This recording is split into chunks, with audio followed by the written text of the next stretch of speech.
వీటన్నిటిని స్ట్రెస్ అంటారు. ఒత్తిడి, ఆందోళన, నిరాశ, దుఃఖం చెందటం. అలాగే ఈ స్ట్రెస్ లో తర్వాతి దశలు యాంగ్జైటీ, డిప్రెషన్. ఇందులో ఆందోళన మరియు నిరాశ చాలా తీవ్ర స్థాయిలో ఉంటాయి.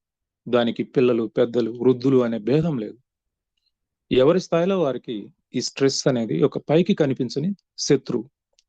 ప్రతి జబ్బు వెనక ఈ స్ట్రెస్ అండ్ యాంగ్జైటీ, డిప్రెషన్ ఉంది. అలా ఉన్నట్లు ఆ వ్యక్తికి కూడా తెలియకపోవచ్చు. మరి అందులో చదువులు ఉండొచ్చు, పోటీ ప్రపంచం, వాడికి ఎక్కువ మార్కులు వస్తున్నాయి, నాకు తక్కువ మార్కులు వస్తున్నాయి. పేరెంట్స్ కూడా ఆ పిల్లలను ఆ స్ట్రెస్ గురి చేస్తున్నారు. చిన్న వయసులోనే కంపేరింగ్ చేస్తా ఉన్నారు. వాడికి అన్ని మార్కులు వచ్చినాయి, నీకు ఇన్ని తక్కువ వచ్చినాయి. వాడికి ఆ ఉద్యోగం వచ్చింది, నీకు ఇంకా ఆ ఉద్యోగం రాలేదు. వాడు కారు కొనడు, నువ్వు ఇంకా కారు కొనలేదు.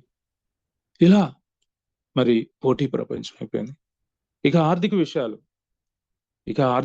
అయితే నిరంతరం మన ఆలోచనలన్నీ ఆర్థిక విషయాల చుట్టే తిరుగుతా ఉన్నాయి. కుటుంబ విషయాలు కావచ్చు, దాంపత్య జీవితం కావచ్చు, భవిష్యత్తుపై భయాలు కావచ్చు, వివాహము, ఉద్యోగం. కారణం ఏదైనా స్ట్రెస్ మాత్రం కామన్. ఈ స్ట్రెస్ అన్ని వ్యాధులకు మూల కారణం.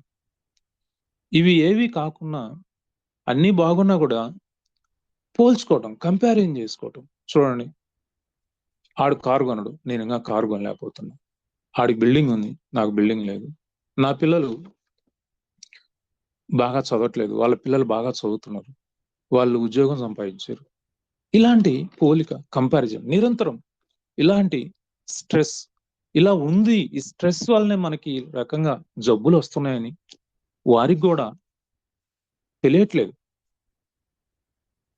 సో ఈ విధంగా మనకు లేని దాని గురించి ఇతరులతో కంపేర్ చేసుకొని మనం మనసును ఆవేదన భరితం చేస్తున్నాం. భవిష్యత్ పట్ల భయాల్ని, ఇవన్నీ ఎలా జబ్బుగా మారుతాయో మీకు చెప్తాను.